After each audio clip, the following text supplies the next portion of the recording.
Hello everyone, welcome to the channel. आज हम दिवाली की क्लीनिंग कर रहे हैं। और जो दिवाली की क्लीनिंग होती है उसमें मुझे सबसे ज़्यादा मुश्किल जो लगती है वो है किचन क्लीनिंग, क्योंकि इसमें सारा दिन आपका निकल जाता है। तो आज मैं जो आपको दिखा रही हूँ अपनी किचन क्लीनिंग दिखा रही हूँ जो मैंने दिवाली के लिए की है। यहाँ पे आपने देखा मेरा अवन कितना गंदा हो रखा था। तो मैंने एक बार इसमें ब्रेड पुडिंग बनाई थी, उसका दूध जो उबल के इसमें सारा गिर गया, जिससे ये सारा काला हो गया। तो इसके लिए पहले मैं एक मिक्सचर तैयार कर रही हूँ। मैंने यहाँ पे लिया है बेकिंग सोडा और उसमें मैंने डाला है विनेगर। और उन दोनों को मिक्स करके मैंने एक सॉल्यूशन बना लिया है, और जो मैं अब अवन जहाँ जहाँ गंदा है उसमें वहाँ डाल रही हूँ। और इसको डाल के छोड़ दूँगी थोड़ी देर के लिए कि ये अच्छी तरह सेटल हो जाएगा और इसकी जो गंदगी है वो जल्दी निकल जाएगी। और ये वो हिस्सा है मेरे स्टोव का जहाँ पे मैं कुकिंग करती हूँ बेसिकली। आपने देखा ये सबसे ज़्यादा तभी गंदा है, और सारे जो हैं वो साफ़ पड़े हैं। तो इस पे एक ग्रीस की लेयर सी बन गई है, तो मैं यहाँ पे भी बेकिंग सोडा डाल रही हूँ। और इसमें थोड़ा सा पानी डाल के हल्का सा इसके ऊपर कि हल्का सा वेट हो जाए इसको छोड़ दूँगी। और इसको भी बाद में आके इसको स्क्रब करूँगी किसी वेट क्लॉथ के साथ। बस उसको यहाँ पे मैंने स्प्रे कर दिया इस पे। तो इसको बस हमने स्क्रैप करना है, मतलब एक किसी कपड़े के साथ। और यहाँ पे जो मेरे पास मेरी हुड फैन है हमारा, उस पे जो फिल्टर लगे होते हैं आपने देखा वो कितने गंदे रखे हैं, उनको अब मैं गर्म पानी में डाल के और उस पे मैंने डिश वॉशर डिटर्जेंट जो होता है वो डाल दिया है। और अब मैं डालूँगी इसमें विनेगर, वाइट विनेगर। और इन इसको भी काफ़ी देर के लिए मैं छोड़ रही हूँ इस सॉल्यूशन में, इस पानी में, गर्म पानी में, कि इसकी भी जो गंदगी है वो ग्रीस है वो अच्छी तरह निकल जाए। और अब मैं आ गई हूँ यहाँ पे अपने कबर्ड साफ़ करने के लिए किचन के। मैं एक एक करके सारे कबर्ड को खाली कर लूँगी। और फिर एक सूखे कपड़े से इनको डस्ट कर लूँगी अच्छी तरह, क्योंकि जहाँ भी हम डिब्बे रखते हैं, जितना भी स्पाइस का सामान रखते हैं या फिर कुछ भी खाने की ऐसी चीज़ें रखते हैं, वहाँ पे हमेशा डस्ट और क्रम से एक्यूमुलेट हो जाते हैं, इकट्ठे हो जाते हैं। तो उनको पहले तो मैंने साफ़ कर लिया एक सूखे कपड़े से। फिर मैंने एक सॉल्यूशन बनाया है जो बेकिंग सोडा और पानी और डिटर्जेंट थोड़ा सा उसमें मैंने डाल के सॉल्यूशन बनाया, उससे मैंने साफ़ किया है। और फिर मैंने उसको एक किचन टॉवल से ड्राई कर लिया है। और जितना भी वहाँ का सामान था, जितने भी डिब्बे थे, उसको भी ये जो मैंने ऑल पर्पस सॉल्यूशन अभी आपको बताया उससे मैं साफ़ कर करके सबको एक एक करके दोबारा रख दूँगी कबर्ड में।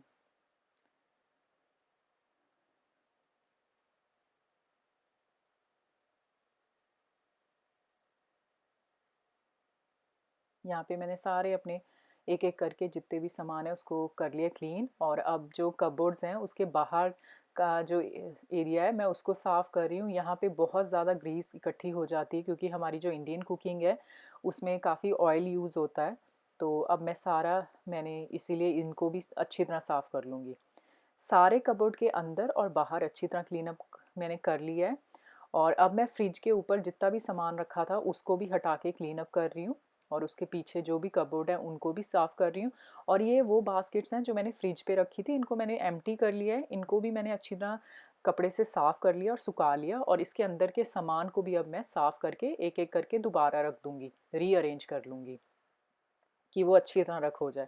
और जितना भी सामान जो एक्सपायर है जहाँ भी मुझे कबोर्ड में मिलेगा उनको मैं एक साथ में निकालती रहूँगी, क्योंकि काफ़ी टाइम्स हम सफाई नहीं कर पाते तो हमें पता ही नहीं चलता कि कितना सामान जो है हमारा वो एक्सपायर हो चुका है।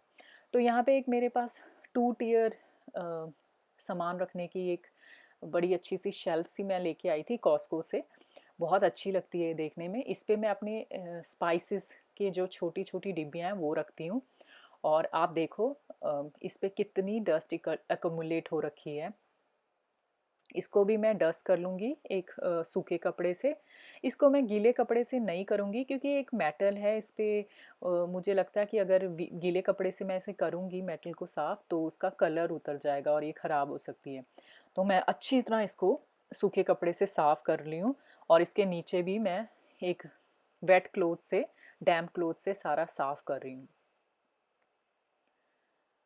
और अब जितनी भी इस पे स्पाइसेस की हमने डिब्बियाँ रखी थी उनको अब मैं एक एक करके एक किचन टॉवल से क्लीन कर रही हूँ अच्छी तरह और उनको रीअरेंज कर रही हूँ। मुझे ये जो स्पाइस रैक है मुझे बहुत अच्छा लगता है अपना, ये कॉस्को से लिया हुआ है। और इस पे आप इसमें आप कुछ भी और भी रख सकते हो अगर चाहो। तो इसके स्पाइस रैक के साथ ही मैंने एक जो ब्राउन राइस का डिब्बा अपना रखा हुआ है वो, और जितने भी मेरे चॉपिंग बोर्ड्स हैं वो रखे हुए हैं, उस जगह को भी मैं अच्छी तरह साफ़ कर लूँगी और इन डिब्बों को भी। और इनको भी मैंने अच्छी तरह साफ़ कर लिया है। अब हम आगे जो क्लीन अप है वो करेंगे। हम अक्सर भूल जाते हैं कि हमारे पास जितने भी किचन के छोटे मोटे गैजेट्स हैं उनको भी साफ़ करना होता है। तो मैं इसको भी एक डैम्प क्लॉथ से मैंने इनको भी साफ़ कर लिया। स्पेशली जो मेरे किचन के ये जितने भी मिक्सर और ब्लेंडर है वो तकरीबन मेरे जो सिंक है उसके सामने एकदम पड़ा रहता है साथ में। तो उस पर काफ़ी सारा बर्तन क्लीन करते वक्त भी उस पर छींटे पड़ते हैं, तो उसको साफ़ करना ज़रूरी रहता है। मैं 2-3 हफ्ते में एक बार ज़रूर इसको अच्छी तरह बाहर से साफ़ कर लेती हूँ। अब मैं यहाँ की कबोर्ड, जो मेरी कबोर्ड है जहाँ पे मैं अपने जितने भी डिशेस रखती हूँ, प्लेट्स रखती हूँ, ग्लासेस और कप्स रखती हूँ, उसको साफ़ कर रही हूँ। उसको भी मैं उसी मेथड से साफ़ कर रही हूँ कि पहले ड्राई जो क्लॉथ है मेरे पास उससे क्लीन करूँगी उसकी डस्ट को। फिर उसके बाद जो मैंने एक ऑल पर्पस सॉल्यूशन आपको बताया था उससे उसको कपड़े पे लेके अंदर बाहर से सारा कबोर्ड को उससे साफ़ करती हूँ। और अब मैं आप देख रही हो कि एक किचन जो टॉवल है उससे ड्राई कर रही हूँ सारे एरिया को। और बस ड्राई करने के बाद इन चीज़ों को मैं दोबारा रख दूँगी। जो ये मेरी कबोर्ड है जहाँ पे मैं ये बर्तन रखती हूँ अपने प्लेट्स और कप्स एंड ग्लास, ये बहुत कम गंदी होती है एज़ कम्पेयर टू वो कबोर्ड जहाँ पे मैं डिब्बे रखती हूँ, स्पाइसेस रखती हूँ। तो बस अब मैं इसको रीअरेंज कर रही हूँ। मेरे किचन में 2 ड्रॉर्स हैं। इसमें ये जो पहला ड्रॉर है इसमें मैं छोटी-मोटी चाय, डिफरेंट तरह की चाय और क्लिंग रैप, एल्युमिनियम फॉयल और जो मिट्स यूज़ होते हैं ओवन में, ऐसी चीज़ें रखती हूँ। इसको भी मैं पहले डस्ट कर रही हूँ एक ड्राई कपड़े से। मगर इस ड्रॉर्स में क्या होता है कि बड़ा मुश्किल होता है कि निकालना उसकी डस्ट या जो क्रम्स होते हैं उनको। तो मेरे पास जो वैक्यूम क्लीनर है, पहले मैं उसकी मदद से मैंने सारी जितना भी उसका क्रम्स हैं वो निकाल लिए और फिर मैंने वेट क्लॉथ से वैसे ही साफ़ करके और इसको ड्राई करके दोबारा इसमें सारा सामान अच्छी तरह साफ़ करके रख दिया है। ये रेडी हो गया है मेरा ड्रॉर। अब हम जो सेकंड ड्रॉर है अदर साइड है किचन की ऑपोजिट साइड, उसको साफ़ करेंगे। तो ये सेकंड ड्रॉर है मेरा, इसमें मैं अपने जितने भी कटलरी है वो रखती हूँ, या फिर मैदा, सूखा मैदा या आटा जो रोटी बनाने के काम आता है वो रखती हूँ। और जो भी जैसे स्क्वीज़र या कोई सीज़र्स, छोटी मोटी चीज़ें हैं वो भी इसी मेरे ड्रॉर में रहती हैं। तो अब बस इस ड्रॉर को भी मैं वैसे ही वैक्यूम से क्लीन कर रही हूँ पहले। जैसे मैंने कहा कि क्रम्स निकालना हाथ से इन ड्रॉर्स के किसी कपड़े से थोड़े मुश्किल लगते हैं। और फिर इसको वेट क्लॉथ से मैंने यहाँ पे साफ़ कर लिया है और ड्राई करके अब हम इसका पूरा सामान वो रखेंगे। और मैंने ये जो स्पून रखने वाला है इसको भी अच्छी तरह साफ़ कर लिया था इन दोनों को, और ये देखो ये क्लीन हो गया है। और इसी के नीचे जो ये मेरी कबर्ड है, ये इसको मैंने अरेंज कर लिया है। ये कबर्ड आप देख सकते हो ये अरेंज हो रखी है अच्छी तरह। ये मैंने क्लिप जो मैं इसकी लेना भूल गई इसको साफ़ करते हुए। और हम अब दूसरी जो कबर्ड है उसको देख लेते हैं। इसमें मैंने जितने भी मेरे दालें हैं या कोई अचार है या फिर मेरा देसी घी है या ऑयल्स हैं, नीचे वाले में मैं ऑयल्स रखती हूँ, ऐसी चीज़ें मैं यहाँ पे रखती हूँ। तो मैंने सारी जितने भी डिब्बे हैं वो बाहर निकाल लिए। सफाई करने का ये भी एक फ़ायदा होता है कि आपको पता चल जाता है कि आपके कौन से डिब्बे खाली हो रखे हैं, उनको आपको रीफ़िल करना है। तो यहाँ पे मैं सारे डिब्बों को रीफ़िल कर रही हूँ। और जिस भी डिब्बे में अगर थोड़ी बहुत दाल या कुछ बाकी है, पहले उस दाल को निकाल के, जैसे अभी मैंने एक ढक्कन में इसके थोड़ी दाल थी तो मैंने उसी के ढक्कन में पहले निकाल के नई दाल भर के फिर पुरानी दाल डाल दी है। और अब मैं इस कबोर्ड को भी दोबारा से जो है अच्छी तरह क्लीन अप कर लिया है मैंने, और डिब्बों को भी साफ़ कर लिया है। डिब्बों और शेल्फ के लिए मैं डिफरेंट क्लोथ्स जो जो मेरे पास है वो यूज़ कर रही हूँ। सेम मैंने यूज़ नहीं किया, कलर ज़रूर सेम है मगर इन दोनों के लिए मैंने अलग रखा हुआ है। तो यहाँ ये सारा क्लीन अप हो गया। अब हम अंडर द सिंक, जो हमारा किचन का अंडर सिंक होता है एरिया, उसको क्लीन अप करेंगे। आप देख रहे हो यहाँ पे भी काफ़ी मैस हो रखा है। तो एक ये मेरे पास जो बास्केट है, इसमें मैं सारा सप्लाईज जो भी होती हैं, ग्लव्स या फिर स्क्रबर्स या फिर कुछ भी हैंड सोप रीफ़िल करना है, या ब्रशेज़ हैं जो नए पड़े होते हैं, वो सब मैंने इसमें रखा हुआ है। इसको मैंने अच्छी तरह सामान निकाल के साफ़ कर लिया है और सारा सामान अब मैं दोबारा रीफ़िल कर रही हूँ। थोड़े से ग्लव्स मैं खोल के भी रखती हूँ, और कुछ मेरे लिफाफों में काफ़ी सारे रहते हैं कि जो भी जब डेली की जो क्लीनअप होती है उसके लिए जब चाहिए होते हैं, तो इजीली वो जो बाहर निकाल के कुछ सेट रखे होते हैं ग्लव्स के, वो यूज़ हो जाते हैं। तो ये भी क्लीन हो गया मेरा। और यहाँ पे हम आ गए हैं दोबारा अवन क्लीनिंग के लिए। अवन को रखे रखे क्लीनअप के लिए टाइम हो गया है थोड़ा, 3-4 घंटे हो गए हैं। तो अब हम दोबारा अवन को एक सॉफ्ट सॉफ्ट स्पंज से, जो इतनी ज़्यादा हार्श ना हो, उससे मैंने सारा रगड़ लिया है और साफ़ कर लिया अच्छे क्लॉथ से। आपने देखा मेरा जो अवन है वो साफ़ हो गया, थोड़ा बहुत उसमें वो रह गया था, उसको मैं किसी मार्केट के से लाके किसी अच्छे स्प्रे से उसे साफ़ कर लूँगी। और यहाँ पे जो हमने फ़िल्टर्स रखे थे साफ़ करने के लिए, वो भी आपने देखा साफ़ हो गए हैं, और इनको थोड़ा सा मैंने स्क्रब से भी साफ़ कर लिया है और धो लिया था। और अब इसको मैं ड्राई करने के लिए मैंने रख दिया है यहाँ पे।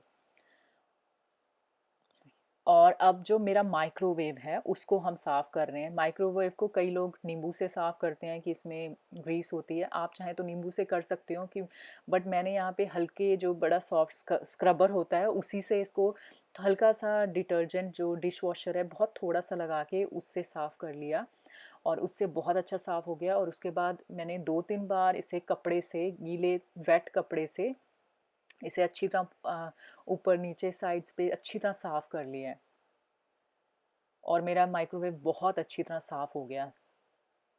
और जितने भी इसका रिंग और ये जो माइक्रोवेव की प्लेट होती है, इसको मैंने वॉशिंग लिक्विड से भी अच्छी तरह साफ़ कर लिया है। माइक्रोवेव भी हमारा साफ़ हो गया है। और जब अब जो हमारी लाइट्स हैं किचन की या घर की, वो भी हम साफ़ करेंगे। यहाँ पे मैं आपको दिखा रही हूँ कि मैं अपनी किचन की लाइट्स अच्छी तरह साफ़ कर रही हूँ। मैंने इसको एक सिंपल कपड़े से ही साफ़ कर लिया था। इन पे बहुत डस्ट होती है, इनको भी साफ़ करना बहुत ज़रूरी है लाइट्स को थोड़े दिनों बाद। ये सारी चीज़ें साफ़ होने के बाद जितने भी किचन की जो शेल्फ़ होती है, उस पे जितना भी सामान है, अब मैं उनको साफ़ कर रही हूँ अच्छी तरह। ये मेरा होल्डर है जिसमें मैं जितने भी अपने स्पून्स, वुडन स्पून्स और वो लैडल्स रखती हूँ। और ये मेरा ऑयल डिस्पेंसर है। वैसे तो मैं इसको अच्छी तरह बर्तन जब धोती हूँ बीच में 1-2 हफ्ते में साफ़ कर लेती हूँ, मगर अभी मैं इसको बस किचन का जो कपड़ा है साफ़ सफाई वाला, उससे ही साइडों से साफ़ कर रही हूँ। हमने अवन तो साफ़ कर लिया, मगर अवन के नीचे बहुत गंदगी इकट्ठी होती है। डेली बेसिस पे हम इसको, जो अवन के नीचे की एक ट्रे कह लो या रैक होता है जिसमें हम बेकिंग ट्रेज रखते हैं, बेकिंग डिशेस रखते हैं, वो साफ़ नहीं हो पाती वो जगह। तो आज मैं, क्योंकि प्रॉपर इसकी डीप क्लीनिंग किचन की हो रही है, तो मैंने इस जो रैक है इसको भी निकाल के साफ़ किया, नीचे ब्रूम किया है। आपने देखा कितना कूड़ा था इसके अंदर, और गंदगी से भरी हुई थी। और ये जितनी भी मेरी बेकिंग शीट्स हैं उनको भी मैंने निकाल लिया है। इस आप देख लो, इस रैक में भी बहुत सारा जो है क्रम्स हैं वो इकट्ठे हो रखे हैं। हालांकि हम इसको इतना खोलते नहीं, यूज़ नहीं करते, मगर फिर भी पता नहीं कहाँ से इसमें इतने सारे क्रम्स आ जाते हैं। तो मैंने इसको भी अच्छी तरह साफ़ कर लिया है। और इसके बाद हम आती है हमारी किचन मैट की बारी। इसको वैसे मैं हर हर 2-3 दिन में साफ़ कर लेती हूँ। तो आज भी क्योंकि डीप क्लीनिंग जैसे हो रही है, तो मैं ऊपर नीचे से अच्छी तरह एक डैम्प जो किचन टावल है उसी से मैं इसको साफ़ कर रही हूँ। इस पे हम विनेगर नहीं यूज़ कर सकते क्योंकि ये रबड़ का है, तो ये ख़राब हो सकता है अच्छी तरह। तो इसीलिए मैंने सिंपल गीले कपड़े से इसे साफ़ किया है। और ये जो साइड बोर्ड्स हैं हमारे, इन पे भी बहुत गंदगी होती है। थोड़े दिनों बाद ही मैंने देखा है इस पे कुछ डस्ट गंदी सी इकट्ठी हो जाती है। तो इनको भी, सारे घर की जितने भी साइड बोर्ड्स हैं उनको भी मैंने साफ़ कर लिया है एक किचन टावल की हेल्प से। और क्योंकि सारी किचन हमारी अच्छी तरह अब साफ़ हो गई है, तो इसीलिए अब मैंने झाड़ू लगा लिया है। अब मैं आपको फाइनल लुक दे रही हूँ कि किचन कैसी दिख रही है।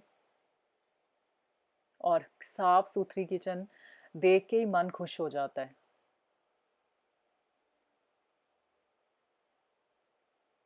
देखो कैसे चमक रही है मेरी किचन।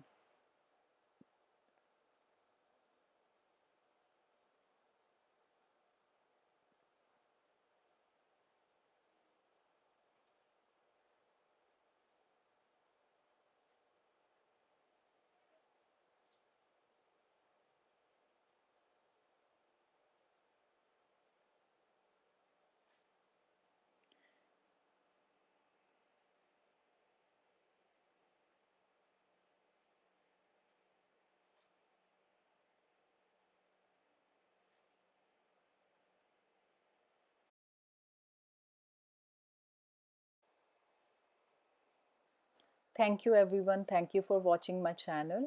मिलेंगे नेक्स्ट टाइम, तब तक के लिए बाय एंड टेक केयर। आप, उम्मीद करती हूँ आपकी ये दिवाली बहुत शुभमय होगी और आपको धनतेरस की भी बहुत बहुत बधाई हो।